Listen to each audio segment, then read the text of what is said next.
So you want to get into 3D printing cosplay, but you're not sure where to start? Well, you've come to the right place, guys. I'm going to give you my top 5 tips on what you need to know for 3D printing and cosplay, so you can start doing awesome things like Iron Man suits. Welcome back to my channel, guys. My name's Tom Foolery, and I make 3D printed cosplays, droids, and other crazy things. So you've done it, you've taken that first step, you've either jumped down to JCar or onto Amazon and you've grabbed your first 3D printer. But now what? So you want to take that new 3D printer straight out of the box and start throwing 3D prints at it, like these awesome helmets, full Iron Man suits, or even 3D printed droids. But what do you need to know before you can start making awesome props?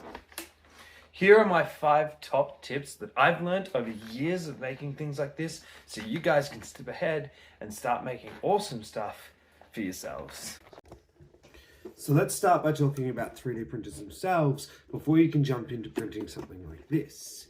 The first thing you're going to need to do is actually select which printer you're getting. Now, I'm not going to go through here and talk about every printer there is or the best printer to get. I'm going to save that for another video. What I am going to talk about here is the biggest thing that I get asked a lot every time someone sees some of the stuff I print, whether it's helmets, whether it's droids, R2-D2, whole Iron Man suits. The thing that gets people quite often is the size. And they jump into, oh my God, how big is your printer? Oh, you must have a massive printer. And I start thinking, they're imagining something half the size of my room, which, I mean, there now exists these days with the Giga Storm, but that's not what I'm using. I mean, I have printed my first Iron Man suit, my very first Iron Man suit, and Iron Man helmet, I printed on a tiny little flash forge that was 80 by 80 by 80. I've printed Iron Man suits and armor and droids off Ender 3s. It doesn't matter the size of the printer. I mean, I go up 2 bamboos and I use things like that, but it doesn't matter the size of the printer that you're using because we can slice things up and put them back together. So the first step is learning how to slice, and slice cleanly, so that then when you put things on your bed and you start setting up to get prints to go, you're going to do it in the least amount of time, the most reliable for you, and in a way that's easy for you to put back together. We don't want small pieces that can get lost or mixed up, like the world's hardest puzzle. So let's have a look at how we slice things. Alright, so here we've jumped into Orca Slicer. Now you can do similar things to this in things like Cura and everything, but as we can see, this print is too big for the bed, and so it's telling us the object is overhanging. So we need to slice it up. Now if we go up to here, we can actually add in other plates. Some cool features of the slicers that have come out in the last few years is you can actually do plates in one file, so you can print separate plates and then you can go in and just select which plate you're doing, especially on things like the Bamboo Labs. You can just say we're printing plate number 1, we're going to print plate number 2 now, and it will go through the next plates as soon as you take off the print. So to cut up your object, you need to press Shift C. We don't actually have the buttons anymore to do this, so we just go Shift C, and now we can manipulate the slice by changing the angle, changing the position, going higher and lower, and we're going to slice up this helmet. So we're going to find the best point and angle to slice this, and we're just going to say perform cut once we've got it.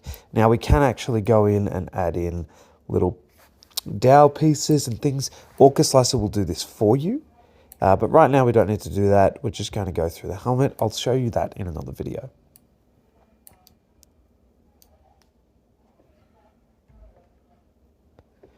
So we're going to perform our cut. We're happy with where we've got it.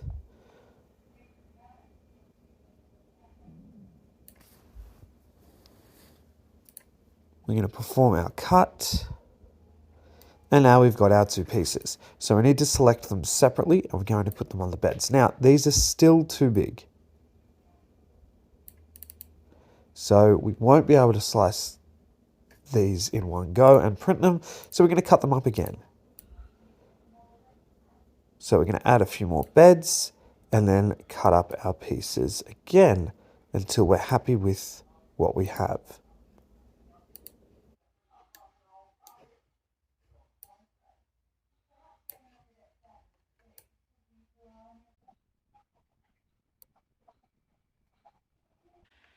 So there's our helmet all cut up, guys, on 4 different plates, and we're ready to start sending it to the printer.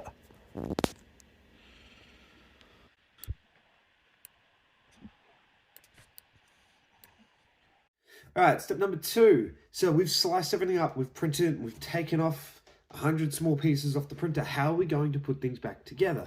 So I've used glue. You could just jump straight in with glue. You could jump in with PLA glue, which is, by the way, very difficult to get in Australia, so we're going to stay away from it for now.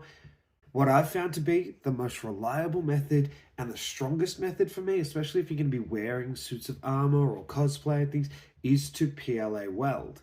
Now that's where you take a soldering iron or a wood burner, and we're actually going to refuse the plastic and the 2 parts by melting the plastic back over each other. That's going to create a stronger bond than 3D printed lines and layers, and it's actually going to fuse them together if we do it right. Now, this does add an extra step later when we clean things up. Don't worry, it can look messy, but that's okay. We can clean it up and make it so that you don't see it. As you can see, guys, this is going to create a little bit of smoke or some fume as we are melting the plastic. So I do recommend you do this in a well-ventilated space or wear a mask if possible. Now, as you can see, I am just running over the seam here, guys. I don't need this to be overly strong. I'm not wearing this, so I just need to fuse the 2 parts together. So I am running over and melting the 2 halves together. There are many ways you can do this. You can cross-hatch by going over the 2 halves and holding your soldering iron physically over them and creating X's and crosses, which you can then smooth out later. You can even take a piece of PLA filament and melt that into the 2 pieces as well, adding extra filament, making it stronger as if you are using an actual welder and tack welding. Now, don't stress, guys. You can see that it gets a bit messy here, and we are creating a bit of an indent. We can fill this in later with putty and sand it all back. Any lines you create, guys, between the 2 pieces and where you fuse 2 halves together, you can completely erase. You will not see them. But this is how we PLA weld and put 2 pieces together.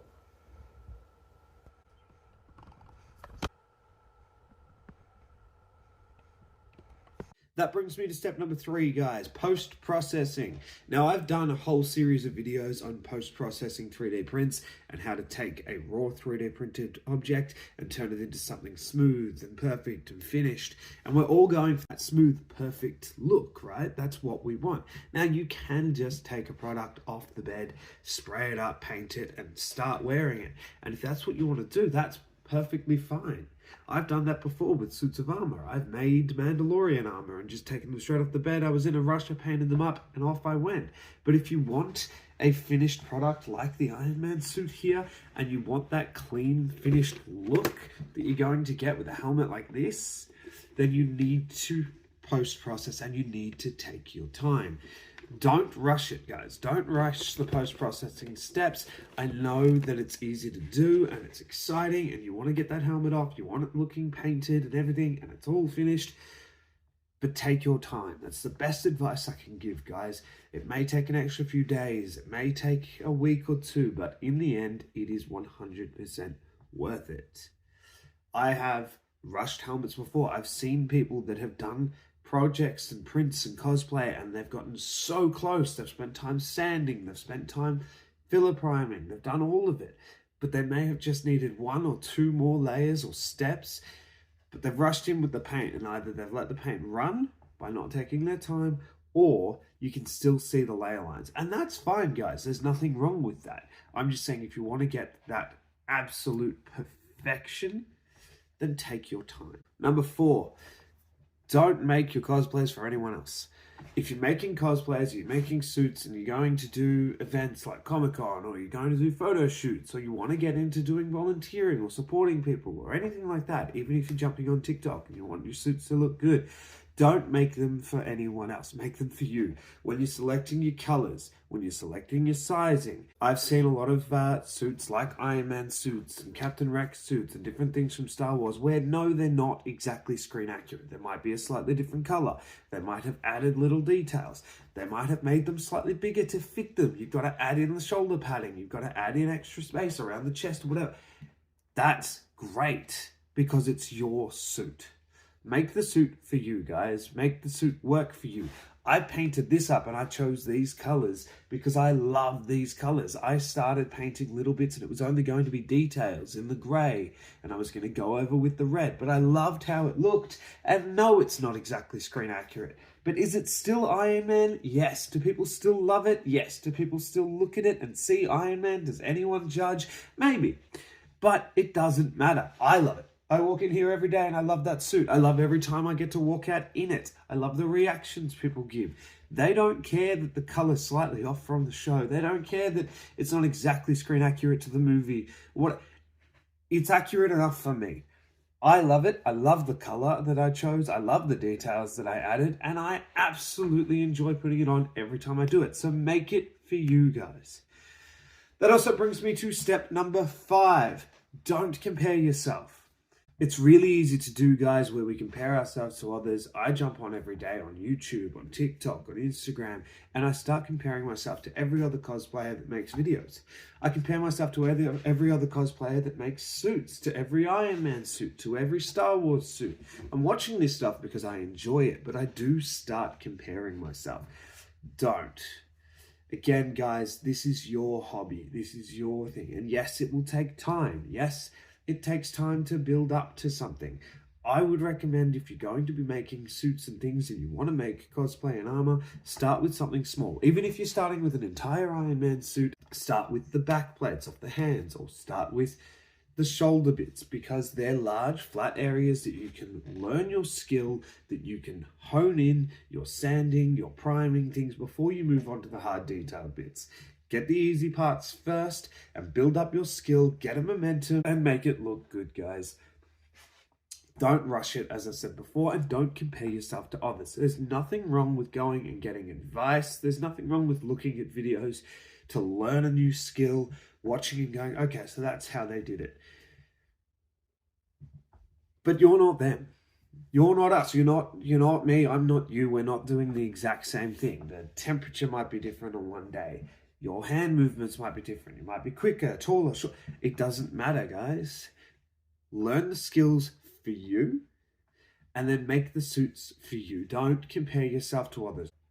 I have gotten myself down so many times when I've gotten so close to finishing off a suit and I was sanding it and priming it and spent weeks on it and then started painting it up and either it ran or the color wasn't right or it didn't work exactly as I'd seen someone else in a video do on YouTube, and then I wasn't happy and I got disheartened and threw the whole thing out. The amount of prints and pieces that I've thrown out over the years because I wasn't happy, because it wasn't exactly the way I'd seen it on someone else's channel. I could make whole suits, guys, and I'm trying to learn not to do that. I'm doing that even as I make these videos. I'm trying to learn not to compare myself to someone else that's been on YouTube for 6 years, where I'm just starting. You are just getting started in this hobby, guys. There is a massive learning curve.